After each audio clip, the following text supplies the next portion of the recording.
So you ready to review The Girl on the Train? All right, let's do it.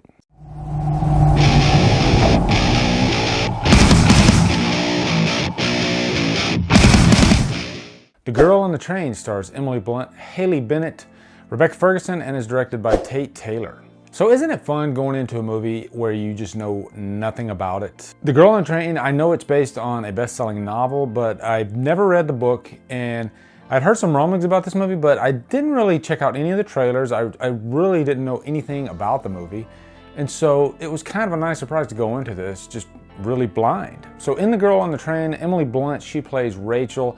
She has been divorced recently, and she rides this train back and forth to New York every day. She's just really depressed. She's really screwed up, and she keeps passing her old street that she lived on. And she starts developing this obsession with this couple, Megan and Scott, played by Luke Evans. And really all she's seeing is face value. And she perceives this relationship as kind of a fantasy, not really knowing anything about the relationship. And as we all know, relationships, we see them in the news, we see celebrities, and we think one thing, but really we don't know what goes on behind closed doors. That is just a portion of what this movie is about. But as the story develops, we find out that Megan actually is murdered. And so The Girl on the Train, it really turns into this murder mystery. And that's one thing that I really enjoyed about this. I like good mysteries, especially when they involve murder. And what makes this one so interesting is that the main character, Rachel, played by Emily Blunt, she is an alcoholic, and as we all know, alcoholics, you develop a memory fog, and that's what she does. So throughout this movie, she gets these flashbacks because she is a key piece to this murder, and she is constantly questioning if maybe she is responsible for the murder. What's cool about that is you are questioning that too. You know just about as much as the main character does, and she starts getting her memories back throughout. Now let me just say, the acting in this movie is superb on all fronts. I'll start with Emily Blunt because she is the main character of this movie, and she is fantastic. To me, Emily Blunt is probably the hottest actress working today. She is really today's Meryl Streep.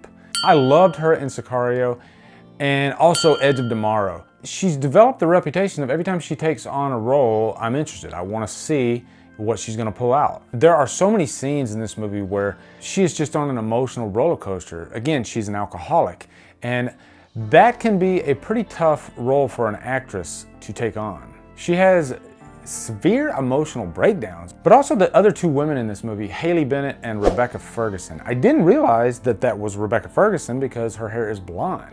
And at first, I was a little confused because the two blondes in this movie, they look very similar, but then later you find out that that is a key element of the story. And these two women, they are not really throwaway characters. They are highly complex, they're highly interesting, and what you see at face value isn't necessarily what is going on underneath. This is a highly layered story. Once you start peeling back the onion, it gets more and more, I don't want to say convoluted, but everything is definitely not what it seems. Now, as far as any cons, when you're dealing with this many moving parts, the timeline can take quite a few dramatic shifts here and there. I mean, we're moving all over the place. We're going back a couple months, we're going back a couple weeks, we're back in the present day.